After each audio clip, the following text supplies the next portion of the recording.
Hey guys, it's Pamela Sue. Welcome to Chaotic Talk. It is Sunday, November 6th, 1:41 a.m. Pacific Standard Time, and it is God knows what. Of course, it's really 3:41. Is that right? No, it's 4:41 a.m. East Coast. So it is late Saturday night, and we're doing a little special show. I have a special guest tonight. It is a friend of mine from the Patriot community, and he's been watching my show for a while and wanted to talk about some things. And his name is Justin. And I just want to welcome you, Justin. Thanks so much for being here. Thank you for having me. So, is there anything you want to tell our viewers about yourself? I basically woke up to what's going on about 12 months ago, and I'm just trying to learn. And as I've said before, knowledge is power, and I'm just trying to get with like-minded people to where I can learn and better myself and try to make a better country for our children. And that's the long and the short of it. Nice. Well, you've got a great attitude. Thank you. Totally. So, it's just a couple of days till voting. I know nobody's talking about it. I wish they'd talk about it on the news. They're not talking about it. That was a joke. No, I heard that. So it's crazy because I mean everybody's talking about well, I mean I think everybody's talking about different things, but it's an interesting sort of microcosm of the world where we're kind of all saying the same things about different people, right? You know about the Podesta emails, right? Yes. And people are going off on this Satan worshiping, which is like whenever somebody starts talking about Satan worshiping, I kind of leave the room. I'm like, okay, sure. You know what I mean? It's like the Yeah. Zionist word. You're like, shut up. That's insane. You know what I mean? There's this whole rhetoric. It's like as soon as they start talking about Satan and worshiping the devil and you're like, they don't really drink blood. That's really not true. I mean, it could be true. It could occasionally be true, but generally speaking, that's just a bunch of shit. So, so anyways, on the Podesta emails, like, did you ever wonder if they knew these emails were going to be read? That's a hard question. I don't, to be honest with you, I don't think that they thought that all this would come out. I'm still trying to dissect through it all. So, to be honest with you, I haven't came to a conclusion on whether I think that they knew they'd be read. There's so many rabbit holes you could go down. All I know is the things that I've seen in WikiLeaks is quite disturbing. It is. No, it definitely is quite disturbing. But here's the thing that's really odd to me. This stands out. First of all, there are some things that are not on there that I know should be on there. So I know that there were things removed, and I know that they used code names and they're on other emails, and those emails are covered by WikiLeaks. And you know what? Thank you, Julian Assange. Thank you. Right? Thank God for WikiLeaks. Um, Absolutely. but one of the things that I find to be most disturbing is premeditated discussion about how to break the law, how to delete the emails, what to talk about, how to present it, how to break the law over an email when they're talking about being busted on emails. Do you know what I mean? Because I'm not a Yes. criminal, but I mean, I've done a little bit of crime, not really, but like, you know what I mean? Like I've thought through crime at least. I'm not a criminal. I've never done any kind of crime like this, but I've thought through it, okay? I mean, like let's put it this way. If I'm worried about anything in a paranoid way, I would never be discussing it on email. That's like the last place because there's a whole chain, right? There's like 5, 6 places that can be found. You can delete it, but your server, then your server, then the other person's server, then the other person, right? You see what I'm saying? So they're Yes. actually discussing how to break the law, what they think, how they should handle the emails, what they should say to the the, the Justice Department. And I just think it's very odd. It's almost like I want to say this seems very, it seems scripted. I don't know that it's scripted. I probably don't even think it's scripted, but I do think it's very odd that they would discuss at such length how to break the law over email when it's emails that they're trying to hide. Well, what's amazing to me, if you don't mind if I chime in here, is how Comey, and this is a little bit of a side note, but it all relates.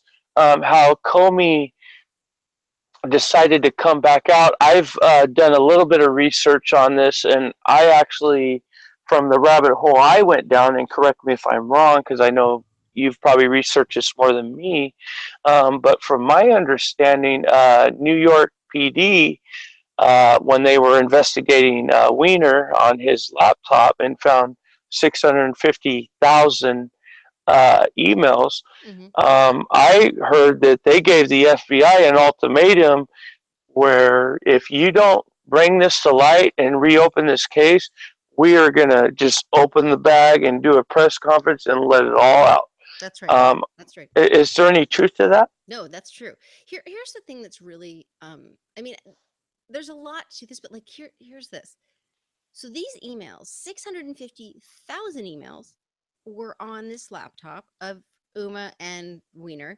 Now, we know that the information went from Hillary Clinton's server to Uma Abedin's computer and went out. So we already know that she has sold information. And that's actually already documented. And that's why everybody was so upset, because that's obviously right. But it's in a file called insurance. And I don't think that was a coincidence. I think this was her insurance. This was her blackmail for the woman that blackmails everyone. Do you think that, because some people seem to think that being it's on Anthony Weiner's laptop, that maybe she didn't even know about it. Like, No, because she I knew. think, oh, did she? Yeah, See, no, no, yeah, no, I'm no. not sure. She put it Okay. there. No, that she no, that's all bullshit. This is see there are parts of this that I know are scripted. I Yeah. just don't know where the scripting starts and stops. And you have to admit, it makes for a great soap opera while Obama's bringing in tens of thousands of refugees every night. It makes for a great soap opera. You've got to admit. Yeah, it's like a sci-fi movie. The only problem is it's reality. Well, there's only so I mean some of it's reality. I mean, here's the thing. Okay, you want to hear just like a funny like visual of like evil? Just so you Absolutely. check it out. So I was thinking about. Did you ever see the movie? I asked you this once. If you've seen the movie The Game with Sean Penn and Michael Douglas, and it's a movie where like they're super wealthy, like the wealthiest, and it's almost like whatever they're super wealthy, and there's this game, and they don't know what the game is. Well, what the game actually is somebody's threatening. They're like dealing with all of this crazy stuff, right? And they don't know that when the game starts or stops. They don't know what's real and what's not, right? And it's sort of I was thinking about this situation with Hillary Clinton and Donald Trump and all of these crazy side stories that are going on with this campaign, right? Yeah. Well, imagine if you will the power people of the world, like the Rockefellers and the Rothschilds. And this is just a fantasy, just for I.e., fun. the Globius. Whatever, the globalists or whatever, Yeah. yeah, Yeah. the world bankers. So let's just for fun, this is just like imagine if you will, and I don't believe this is just something I thought is actually possible. Imagine if they go to people and they say, you know what, you can run, we'll back you, we'll support you, right? You're gonna win, and we're gonna take care of it, whatever, right? Because Hillary phoned in this election. She didn't campaign, she didn't do any interviews, she phoned it in. She knew they were gonna cheat on the voting, right? So She you thought have she had it in the bag. absolutely she did. Frankly. Absolutely 100%. I mean, it was gross the way she phoned it in. It was in our faces, right? But she Yeah. phoned it in. So it's like ridiculous. So here we are, this woman that can't even talk to us. But anyway, so imagine if you will, she thinks she's totally got it in the bag.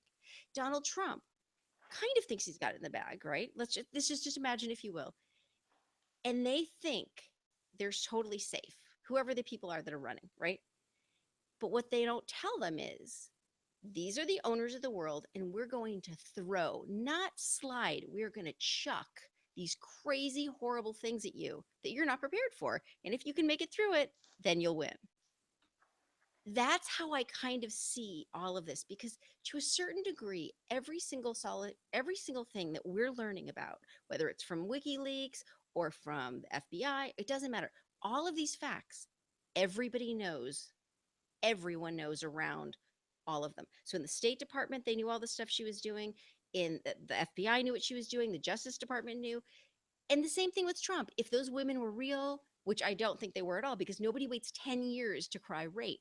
No, and if they did, they are lying, right? Agree.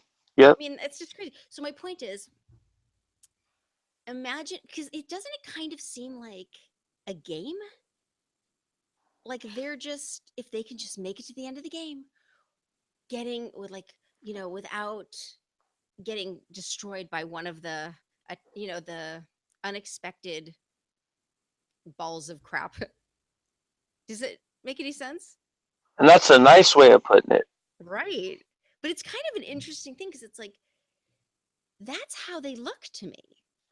Like they're just trying to get through whatever it like but they're just thrown in out of nowhere like boom. I mean, this whole thing with Anthony Weiner, I think it's a setup. I mean, they all knew he was doing this. Yeah. Well, didn't he get caught for it 2 years ago as well? I mean, Yep. isn't this? Yeah. He not only got caught for it, he's been doing it right along, and they all knew it. And that's part of what the New York police found. They found proof that everybody knew about it. That's what's so gross about all of this because they're all hypocrites. Our government has been destroyed in an ethical way. The bones that made America an ethical legal place have been convoluted and need to be cleaned out. The Isn't that veins. why Trump says drain the swamp? That's right. That's exactly right. I mean, like I love Trey Gowdy, don't you? I mean, who doesn't? Oh, I love him. Oh, I love him. love the Absolutely. yeah, he's fabulous. And I'd vote for I him for president if I could. in a heartbeat, in a heartbeat. But from what I understand, and a very, very good source told me this, a friend of yours and mine, who I'll leave his name out of it, but he told me that he's done a lot of research on Benghazi, and somewhere in there, Trey Gowdy also he kind of caved, and I don't know what he did, but I believe him because it's somebody that I totally respect.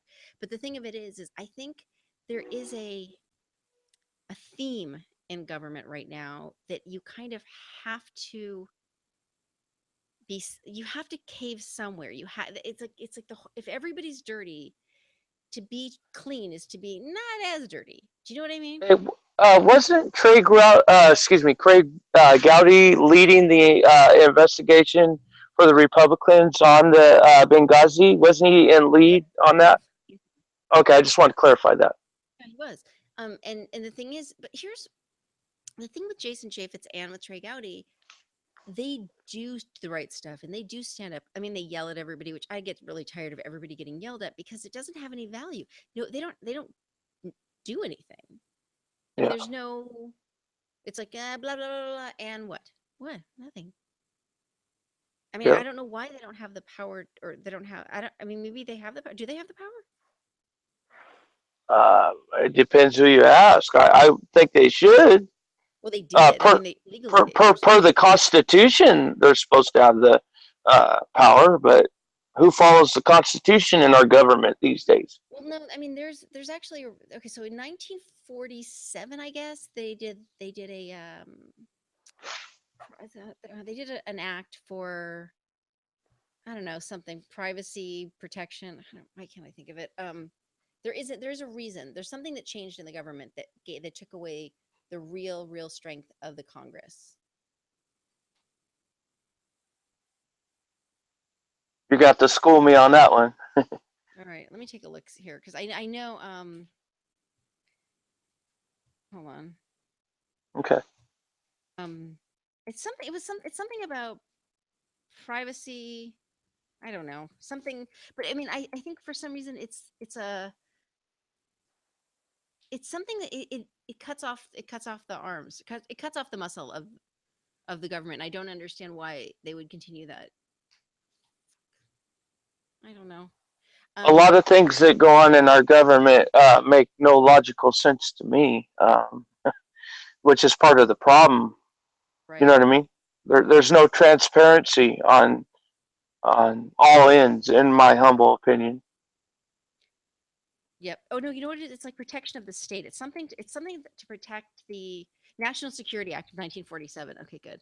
Yeah, the National Security Act of 1947. So let's see what it actually says. Because so for some, this is what I heard was because of this act, they have since that time not been able to really do much of anything, which I didn't even know about this. So let me just read it. The National Security Act of 1947 was a major restructuring of the United States government's military and intelligence agencies following World War II. The majority of the provisions of the act took effect on September 18th, 1947, and that day, after the Senate confirmed James Forrestal as the Secretary of Defense, his power was initially limited and it was difficult for him to exercise the authority to make his office effective. This was later changed in the amendment to the Act of 1949, creating what was to be the Department of Defense. The act merged the Department of War, renamed the Department of the Army, and the Department of the Navy into the National Military Establishment. I didn't know this. Headed by the Secretary of Defense. It also created Department of the Air Force, which separated the Air Force into its own service. Initially, each of the three service secretaries maintain quasi cabinet status. Why does this matter? Wait, hold on. Joint Chiefs was officially established under Title II. I don't see where this affects the Congress. All right, I'm going to keep looking. That doesn't sound like it would affect the Congress, does it? Not to me. No, not at all. Hold on. Maybe they were lying. I don't think so. All right, so I mean, from I don't understand why. I mean, if let's put it this way: if Congress cannot perform its duties, why are we still playing along that we have a Congress? That's a good question. Probably because if you don't go with their program, you end up in jail. Who, You know what I'm Congress? saying? No, I'm saying everything. All these government alphabetical agency. Um, I mean, you either bow to what they say, or you get a knock at the door. You know what I mean? Um, you know what I'm saying? You go with the grain, or you're the enemy. Yeah, but At least that's why would they spend so much money on a Congress that isn't effectively doing anything? because there's so many special interests that control the Congress, in my humble opinion. Yeah, so like, why are we having so much money? Like, I mean, didn't it used to be anything over $15 had to be reported as a gift in anybody in the government? Because like Hillary was talking about how she's been serving. I'm like, she's been serving. You don't. There isn't. You don't earn massive money when you're serving. I mean, the reason why they say you're serving government is because you're not being paid like phenomenally. You're basically there to serve your people. That's like a humble thing to do. But none of those people are humble. Those are the wealthiest people in the country now. That's because special interests are using them as puppets because they're bought and paid for, in my opinion. When you say special interest, what do you mean? Lobbyists? Well, yeah, lobbyists. I mean, anybody that has any action of power, in my opinion, has backdoor deals going on, which is why Trump says he's going to drain the swamp, which is all these people, in my opinion, that are bought and paid for, which starts our president, our Congress. I mean, you name it. I mean, there's so many deals going on, or excuse me, backdoor deals going on, that we have no idea who is, for the people and who is for the special interests. And it seems like to me, and let me keep in mind, I've just freshly woken up to all this a little over 11 months ago. So I'm literally learning as I go. But since my short time of waking up, I'm learning more and more that unfortunately, the people that we elect, or that's in Congress, or even our president, seem to be just puppets, for the special interests and the globalists, which is why all these things to average uh, individuals like you and I, that say, hey, that doesn't make sense. Well, the reason it doesn't make sense is because it's completely It's outside of our corrupt, purview. Yeah. in my opinion. No, no, absolutely. I mean, the thing of it is that part of it, I mean, I don't think any of these people become quote puppets unquote unless they're greedy, right? Because what's I mean, there are a couple of choices. They can get killed, or they can get wealthy, or they could go away. But I mean, I don't know how often they challenge it, but it appears that getting wealthy is kind of the common denominator with everybody. I think anybody that's been awake for any amount of time can see that anybody that goes against the elite, against the Clintons, I mean, what's the current body count on Hillary Clinton since she's ran for office? Isn't it like nine I don't know. people that, I mean, it yeah, hasn't been but proven. But here's the thing with Hillary Clinton. I think the Clintons are such white trash. I mean, I honestly, like, to me, that's white trash. The worst of white trash. That is actually what I see as white trash, honestly. I mean, just like if you look at the way they've aged, they're both dying. uh, They don't look like uh, wealthy people. They don't. Bill Clinton to me looks like a walking corpse. I mean, if you Right. look at him talk, I mean, Right. in his voice, I mean, he's always kind of had a relaxed. I have a relaxed voice as well, but I mean, if you listen to him talk, it's like, I mean, literally, the man looks like he's walking deathbed. Have you noticed that I about him? told absolutely. He looks horrible. They both do. I don't under. I mean, here's the thing: when you're first of all they've done is get wealthy, and the reason why you get wealthy like that, I mean, that kind of money is so you can live a great life. You can have the best care. You can have the best everything, the best of everything. And those people that have the best of everything look like it. You know what I mean? But they don't. Yeah. They look like they have been in the gutter their whole lives. Well, here's a prime example. What is George Soros in his late 90s? Do you know what age is he? Do you know?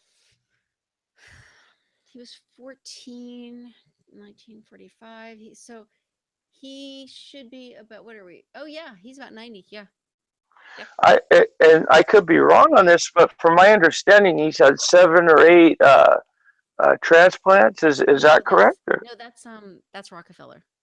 Oh, Rockefeller. Okay, yeah. I'm sorry. No, he's like 105.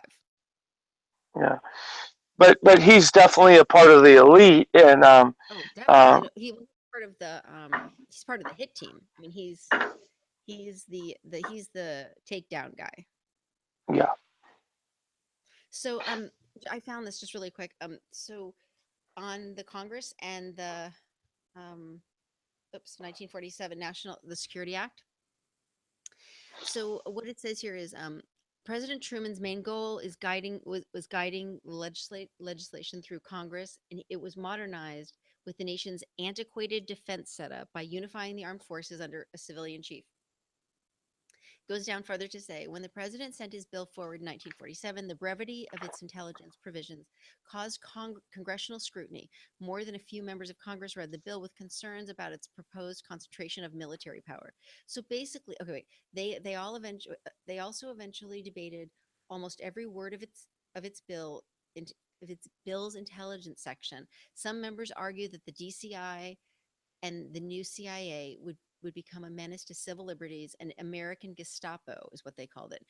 Administration witnesses alleviated this concern by reminding Congress that the agency's authorized mission was to be foreign intelligence. So basically, they took CIA took away the power of the Congress.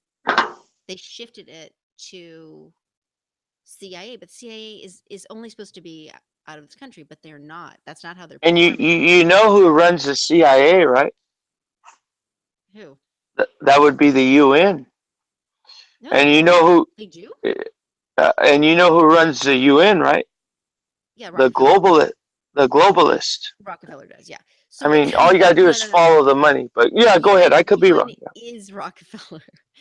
The global, No, no, no, no, I no. know, I know. But Yeah, my point I was making no, is no. I get who it's runs the world. okay. Go ahead. Yeah. No, no, but wait a second. What I'm saying is, the CIA isn't run by the UN, Not on paper, but in but real I'm life. talking. Yes. Oh, From my understanding, from and keep in mind, I'm newly awake, so These are things that I'm learning as I go, so I could be totally wrong. But from my understanding, the UN has way more power uh, than we even know. And I don't mean you. I'm talking about the average American. You know what I mean? Mhm. Um, but go ahead. I'm No, no, no, getting no. Go, go, sidetracked. go, go. Yeah. No, go. No, I'm just, like I said, I'm newly awakened, and I've been going down these rabbit holes. And the problem is, I go down one rabbit hole, there's five other ones. So, Right. I've basically been overwhelmed, since I've woken up recently, um, and everything, So it's kind of overwhelming, to be honest with Of you. course it is. It's Um, overwhelming but for everyone, everybody, yeah, everybody. I mean, when you first realize that things aren't as, it's like one of those things. Like the way I remember it is like looking up and noticing the weird clouds. That was like my first thing. I just kept noticing these bizarre are you clouds. talking about Of chemtrails? course I am, but I didn't know that, right? I didn't know that's what they were called. And I just kept noticing them like, to the point where I was driving from LA to Oregon, and at the very top of the hill crossing over the border, I literally pulled my car over on the freeway. I've never done that in my life, okay? To take pictures of the sky, because it was like, what the hell is going on up there? And when I got to my sister's in Oregon, I said, have you noticed this? And of course they were like, oh, you're crazy. And I was like, no, seriously, like what's going on? And it was like, that was my very beginning of like, why won't they just talk to me about this? I'm just noticing this. Like I had no agenda. I didn't know it. I didn't know what they were called. And in just like and as soon as I started following these different pieces, there was so much more, so much more. I totally know what you're talking about. And with it's a thing. I mean, it is a huge, because everything that we know is wrong. Everything that we are taught is garbage, right? I agree. Yeah, absolutely. It's a huge thing. And I mean, then once you start figuring out that things are different and you're curious about it, then you find out nobody will talk to you about that. You're not allowed to discuss that. Not I mean, friends, not friends. I mean, people just they lose it. It's so weird. Well, there's an old saying, what we don't, and I don't mean me and you, but what a person doesn't want to hear, they block out. And if you, and with me, the things that I've researched as of late, and once again, I'm newly awakened, so I'm a newbie here, so hopefully the audience will bear with me because I'm learning as I go, on the fly. But a lot of things that I'm learning, if you would have asked me this a year and a half ago about the things that I'm learning now, I would have said, "Oh, you're crazy. You're a tin foil hat wearer." Blah blah blah. But when you actually open your mind to, and I don't mean you, but I'm saying when a person actually opens their mind to what's really going on, Mhm. it's almost overwhelming. Like Absolutely. I mean, I literally wake up thinking about this stuff. I go to sleep thinking about it, and I dream about it. Mhm. It's Absolutely. crazy. Well, I mean, I think on a certain level, I mean, okay, so I believe that we all know everything that we need to know in the world. Like I believe that we all know everything. Everything is accessible to us. And I mean, I really believe this. I know that when I need to find information, I need to go within. I don't need to go with outside of myself, because whenever I'm trying to get information and I'm trying to get it from somewhere else or someone else, it's never there. It's never available to me. And when I'm not trying, it's always available. It's like the strangest thing. And so I just started realizing that the real battle with information now and reality, and understanding our reality and seeing it as it is, without falling into the trap or the cycle of wonder, worry, need for acceptance, for other people to see the same thing. If you can just wipe it all away, because like I just see things, I've slowed way down, and I allow myself to see whatever is in front of me at all times. And I'm okay with that. Like whatever it is, I don't care. And I just, if I can't sort of work it out with my head, or I can't prove it to myself, really, because I'm pretty vigilant, then I just assume it's not. I mean, it's not that I believe it's not true, but I don't necessarily believe anything is true unless I know I can prove it, if that makes sense. Can I ask? There's a gentleman in your chat. And keep in mind, you guys in chat, I'm a newbie. I'm learning things as I go. Pam is seasoned and researches for way longer than me. Can you see your chat at all, I Pam? can't yet. Hold on. I'm getting there. I'm getting there. One second. Okay. Okay. What's going Uh, on in there? oh no, it's all good. But a gentleman, Yamaha. Correct. Sorry if I pronounced that wrong. How you doing, sir? But he put it's called. Can you read that? And I apologize for my For ignorance, Yahuwah? but For Yahuwah? I'm learning as I go. But he said it's called Cognitive cognitive. dissonance. Yeah. Could you explain that to me, Pam? Because I'm embarrassed to say, but I don't know what that is. Okay, so cognitive dissonance is when when someone has opposing realities in their head at the same time, and it's too much, and they shut down. So, like, let's say um, the reality is that there are spraying in the sky. You see something that does not look natural, but the other part of your brain is like, no, no, no, no, no, those are just clouds, right? And if deep down you need, I mean, for me, I've just never believed that other people were important enough to compromise. I've just never thought, oh, you're more important than me. I care what you think more than I care what I think. I've just never been that person. Not that I mean, we all like to be popular. That's not it, right? But so anyway, but most people in the world function, and it's like absolutely necessary on a fundamental, like literally necessary that they're accepted in society. And if it is necessary, not optional, necessary will be that you don't talk about anything that isn't socially acceptable. So that will be the part of you that goes, they're just clouds. Does that make sense? Yeah, so is it basically, would that definition of what this gentleman said, um, and once again, I want to inform everybody that I'm a newbie, I'm newly awakened, so please excuse my ignorance, for lack of better words.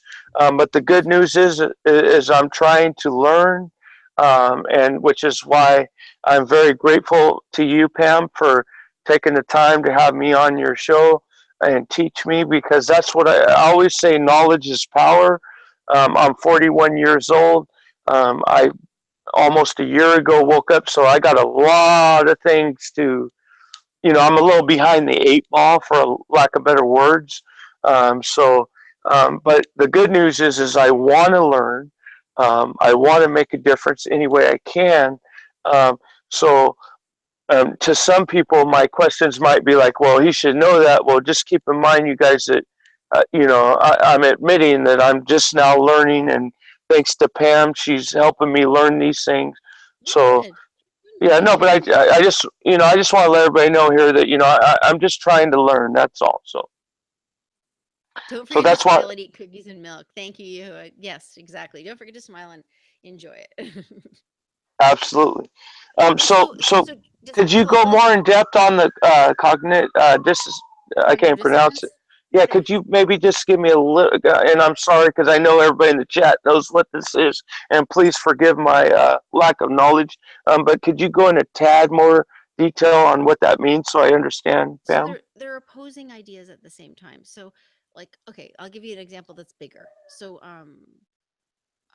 cognitive dissonance is having two different ideas that argue with each other, two different concepts of reality that don't make sense. So, like, a flat earth is a really good example here.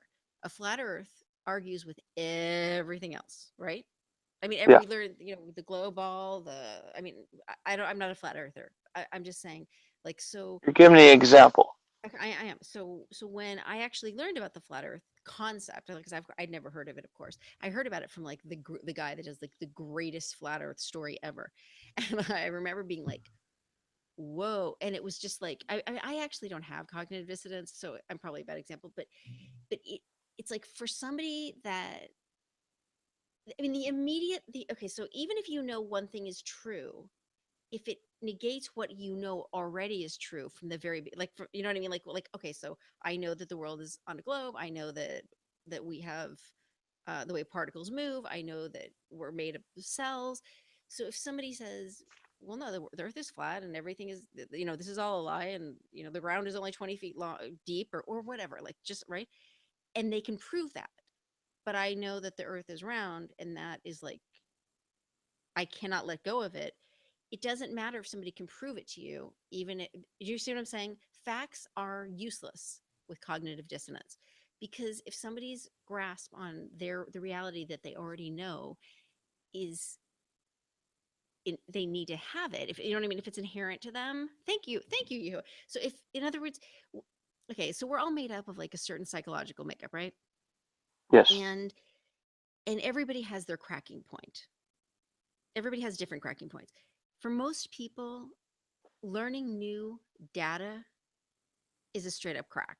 And so instead of people just walking around losing their minds, they just stick with what they already know, whether it's true or not. And like old curmudgeon men, they're like, "Rah, rah, rah, rah, I don't want to fuck with you," right? And you're like, dude, why are you so grumpy? Why are you like? And he's like, I've already always been grumpy, and this is the way I am. I've always been this way. You're like, but wait, you're happy. You have $1 million. You're like the happiest guy.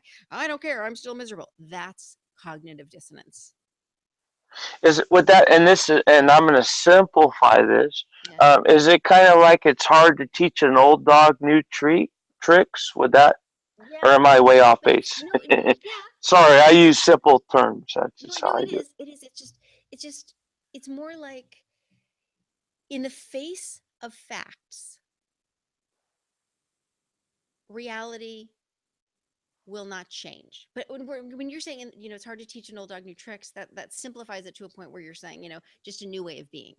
But if somebody presents reality, factual, provable information to someone, and they are unable, literally unable, not unwilling as much as unable to take it on, that's cognitive dissonance, because the reality that they know is too much to let go of.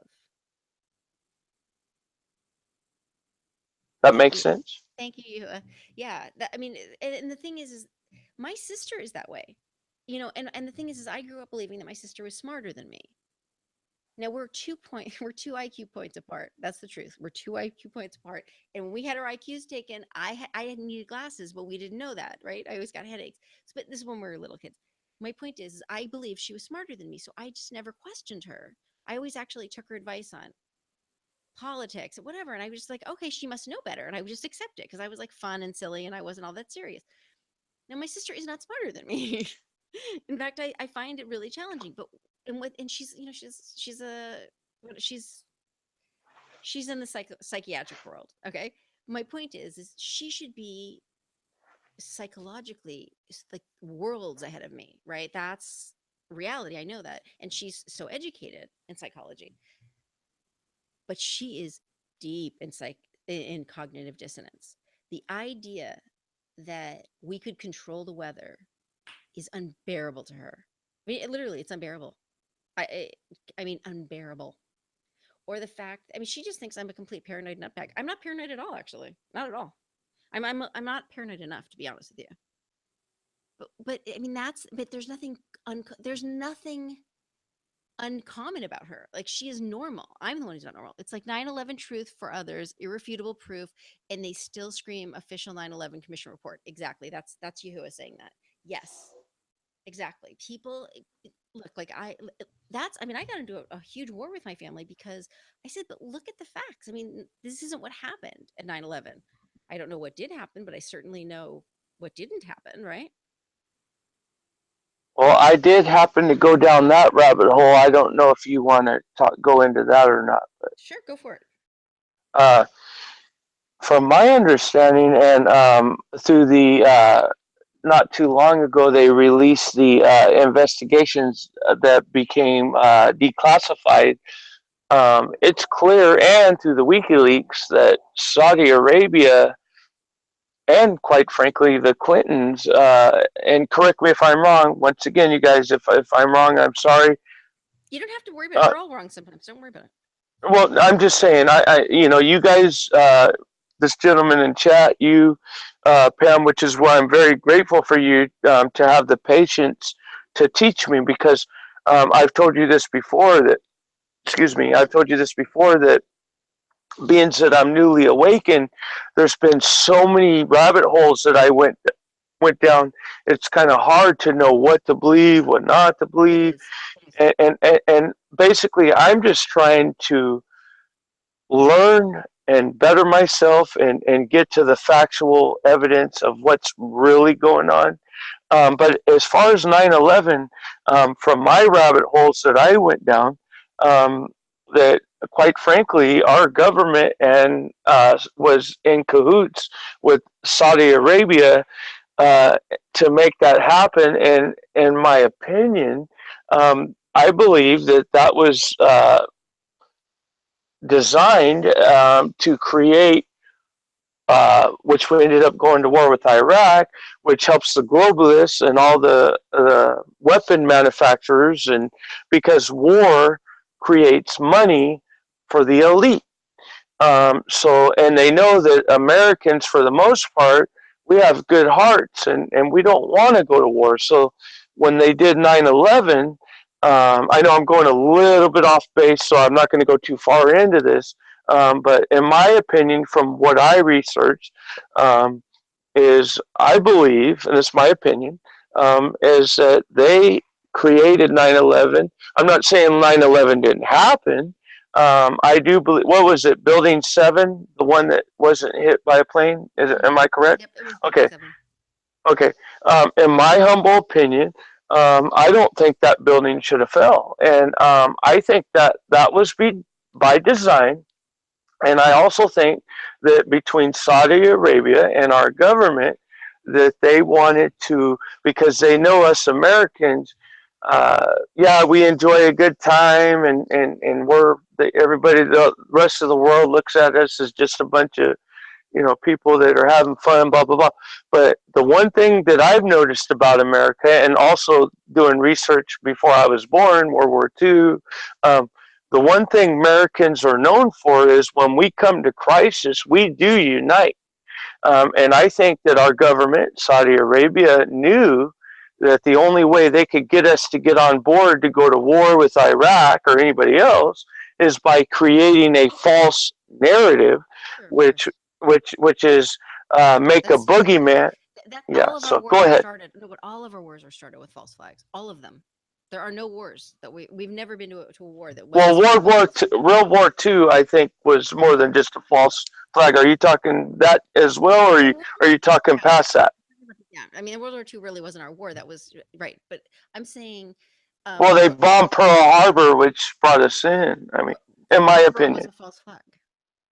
or that could be. I don't know. See. No, it was. I'm telling you. No, I So agree. Yeah. oh, okay. So go Here's ahead. what I'm saying. So yes, they're all false. These are all false flags. But more importantly, what 9/11 was more than just a false flag. It was also a way to traumatize the world, and they did. They used it as a tool. That was truly the real deal psychological warfare. They knew the way it was used. It was set up. It was played. It was replayed. It was replayed. It's been replayed. It's been discussed and talked and discussed and talked and lied billions upon billions of times. I can't even imagine how much. And from what I understand, it is worldwide. Every place in the world has the same trauma from 9/11. And they use that. And I mean, if you watch uh, the girl, the girl that was a sex slave, I can't think of her name right now. But anyways, she talks about how she overheard discussions about 9/11 and how they plan. I mean, all that work they did with MK Ultra and all that stuff was setting up stuff for later to know how to best change, reprogram the minds of the Americans and the rest of the world. And if you think about it, the world is so much dumber since 9/11. It was successful. They literally shocked and traumatized like our world. Like we wouldn't have the cognitive dissonance that we have were it not for 9/11. And it's not that really set us up for everything. It's the trauma that set up everything else, because of that trauma people stopped sort of plugging into reality. Everything became too much after that, for to a certain degree, and kids that grew up with it, you know what I'm saying? Well, let me just say this on night. Well, first of all, my birthday is 9/11, and I know everybody I'm remembers. sorry. Yeah. I know that everybody remembers where they were on 9/11. Blah blah. I'm 41 years old. I remember it like it was yesterday. Um, but the one thing I will say about 9/11, and I think it was all by design, which backs up what you're saying.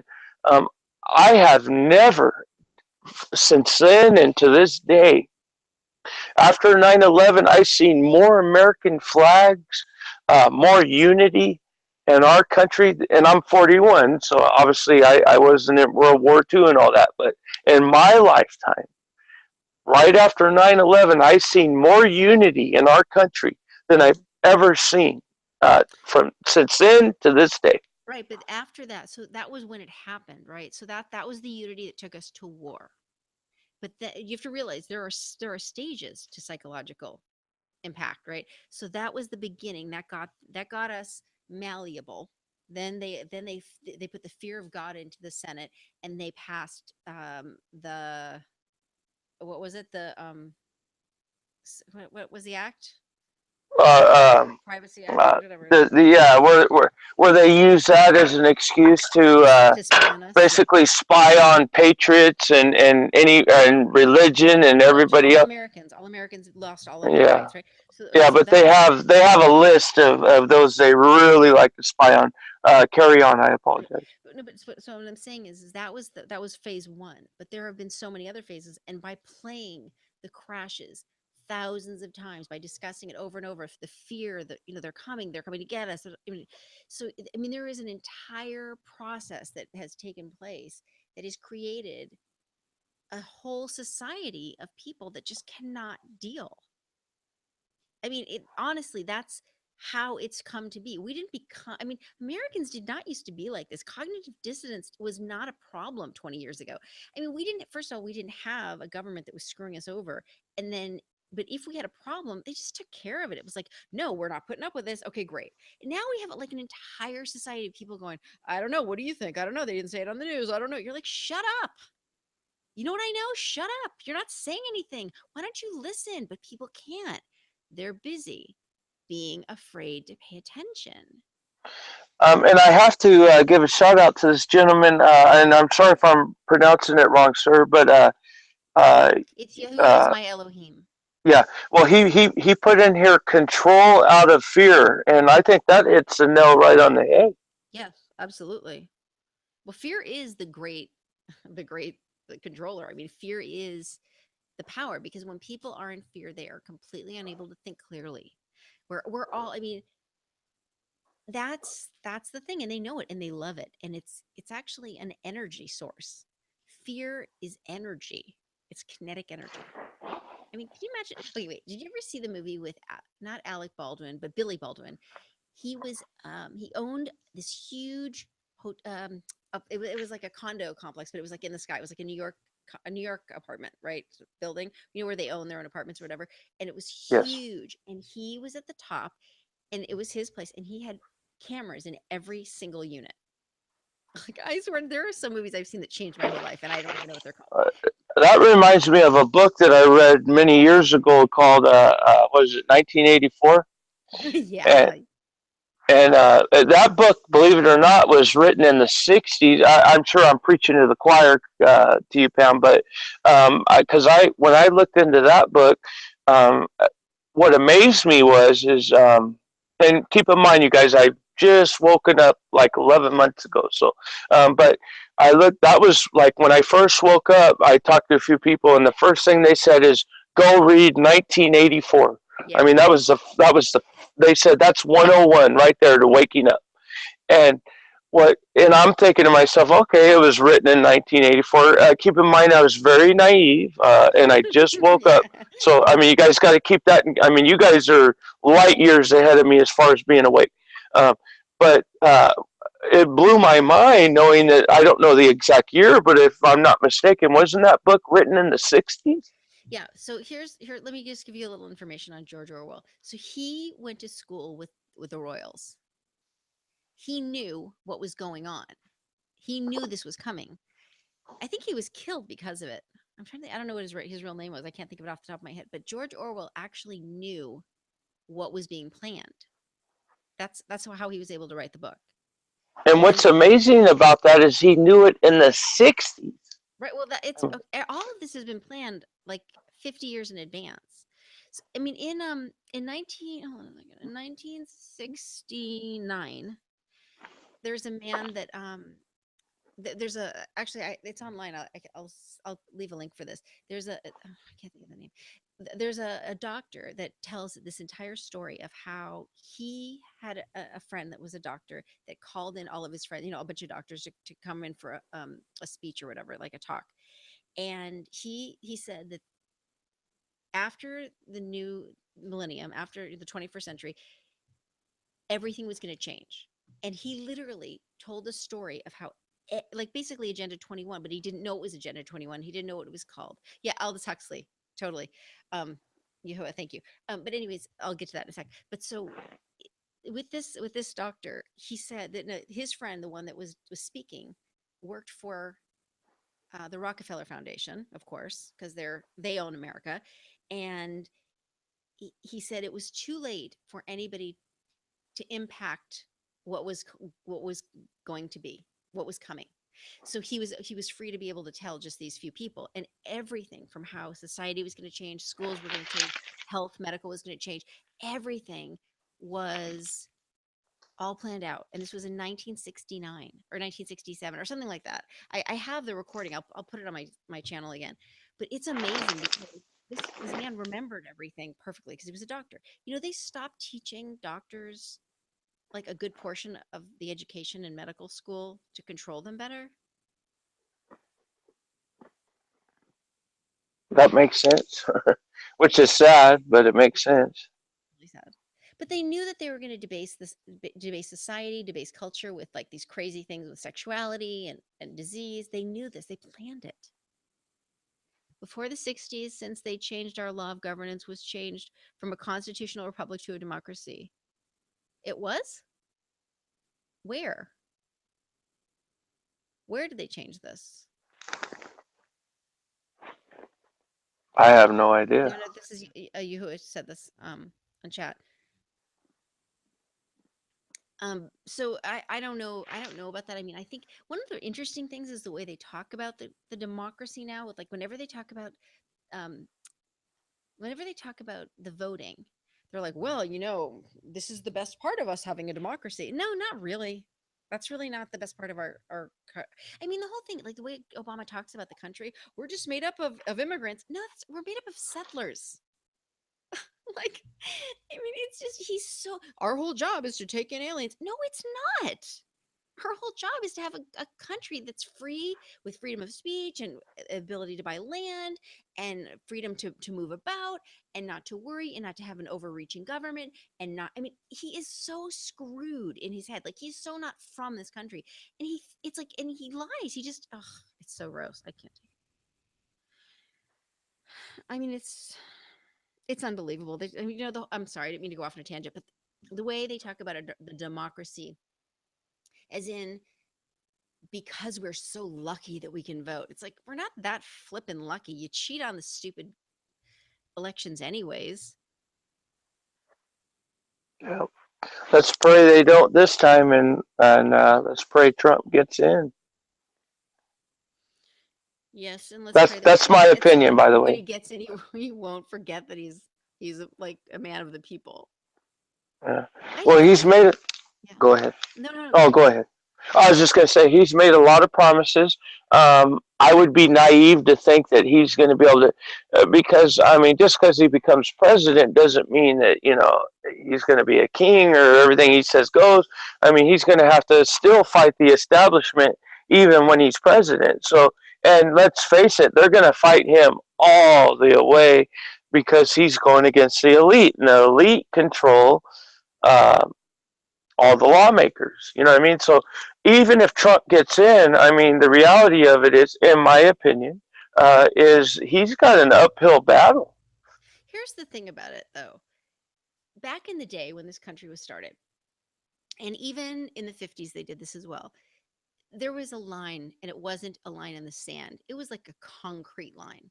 If you didn't provably believe within your, with your actions, with your way of life. If you didn't believe in this country being a free country, as in not a communist country and not a socialist country, you had to go. You had to leave or go to jail. Those were your choices. Isn't And that borderline treason?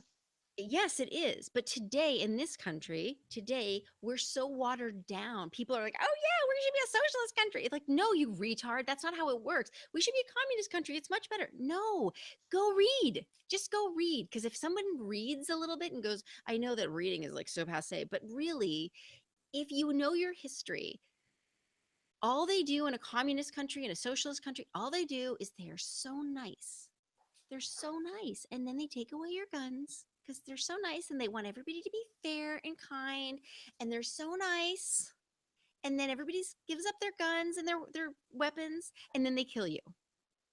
If you might possibly could ever consider that maybe they're not nice. They slaughter millions of people, like right On off a the bat. on a side note, Pam, we have a gentleman in the chat that's from Ireland. How are you, sir, from Ireland? I think that's cool. Oh, nice. Yep. I don't know our forefathers. Wait, hold on. Wait, kind of because I'm okay. Oh, I was just sorry. I didn't mean to No, interrupt. no. But so, wait. Well, okay, you guys, tell me if like any of you have noticed this. So, the FEMA camps are supposedly for emergencies, except at no time with hurricanes, with flooding, with these huge disasters has anyone ever been like, "Hey, we have a FEMA camp for you for this emergency." Not even one time. Let me ask you this: Katrina, prime example. That's There right. were people on their roofs begging for help as President Bush flew over them and didn't really do a damn thing, in my opinion. I hate him. Uh, I can't believe any president could be worse than Bush. That's what's amazing but to me. but but my point is, where was FEMA, or was FEMA even developed at that time? I think it was. I don't know. I mean, I wasn't aware of it then because I was. I'm trying to think if I was. No, I wasn't. I was totally toe up for that. I I'm actually just never. curious because that would be a prime example where if FEMA is what they say they are, Well, what about this I would. last month? Last month we had North Carolina, South Carolina, Texas has had storm after storm where they get wiped out. Not even one time did FEMA come up. Exactly. So in other words, they're selling themselves, portraying themselves as something they're not. So Absolutely. obviously that is a front for a. Concentration camps. Yep. I mean, they don't build concentration camps for nothing. I mean, this is where cognitive dissonance is everywhere. You're like, seriously, like I'm Jewish, okay? So it's like I actually grew up with people that survived the Holocaust. And when you're so young and you start to learn all of the things that went on, and I've been to Germany and stuff, and I have to say, I right away I was like, holy shit. Well, I started telling people, you know, because we're supposed to, the reason to learn history is to give you information for the future, right? And I have to say that nobody, not one person, has ever cared. And I'm like, no, I mean, they don't believe me. They're like, oh, whatever. I'm like, they're concentration camps. Hitler built them too, and didn't use them right away. I mean, that's how you do it. You just like, okay, like in another couple of years, people are going to go, oh yeah, those are chemtrails. Duh, everybody knows that. And you're going to be like, what?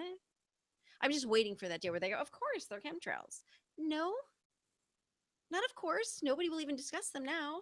They're still saying that that's, normal contrails. That's how they're going to be with concentration camps. Oh, yeah, they've always been here. No, actually, we should have been talking. I mean, we could, if people could actually see what's going on, but when, like faster, we could take care of things. Things would be timely. Huh. I wonder how controllable that is. What was an experiment, Yahuwah? The levees or the concentration camps? I want answers. Okay. Just kidding. All right. Well, Well, is Yoo-hoo gone? Wait, you are you gone? Okay, repatriation. I don't know. Oh, is repatriation retraining? The culling is coming. We're in the culling. The culling has started. Oh, well, they kept the Asians in Idaho concentration camps. Yeah, exactly. And I didn't know about that. I never knew that until like just a few years ago. I didn't even know that they did that to Asians in our country, which is horrible. It's all horrible. I mean, I kind of think, I mean, I believe that just a couple of years ago, like 2 years ago, we were the world was peaceful. There have been more and more times of total possibility for peace. And it is astounding to me that society can be disrupted in the way that like, in other words, I think it's amazing that people are able to impact society to create this kind of drama and fear and upset. It's so strange to me. Like, how, I mean, I guess it makes them money. I mean, everything makes them money. They bet on our weather. Well, let's face it. War creates money. Um, Basically, all these wars. I think I'm sidestepping what we're talking about here, and I'll be short about it. But all these proxy wars, that, in my opinion, our government has started, has made billions, if not trillions, of dollars in arms. All these manufacturers that build weapons and bombs, and I mean, those are all owned by the elite. So if there's no war and everybody's in peace, then that's going to cut in their bottom line, correct? Yeah, but I mean, there are other ways to make money. Well, I agree. No, I'm not saying that I'm condoning that, but I'm saying, is it that the elite? I don't know what their mindset is really. Wait, hold on. I lost your picture for some reason. Yeah, I noticed. I was just looking at that, Okay, and there my you're back. picture's not You're back now. okay. You're officially back. Okay. So I'm gonna wrap up the show just because I need to, Okay. but um I mean, I'd like to discuss this more. I think that they're definitely you know, I don't know if it's just about money. I don't think it is just about money, to be honest with you. They have more money than they could ever have. I don't think it's about money at all. I think it's about control. I think it's a game. It might be a game, but there's human lives involved, unfortunately. So, But that's to uh, us, right? yeah. Well, no, I mean all countries. Look at No, no, no. yeah. We're I mean, but have you noticed? Because I've really noticed that I don't ever see um, truly wealthy people around. Like even in the newspaper, even in the news, I don't hear about um,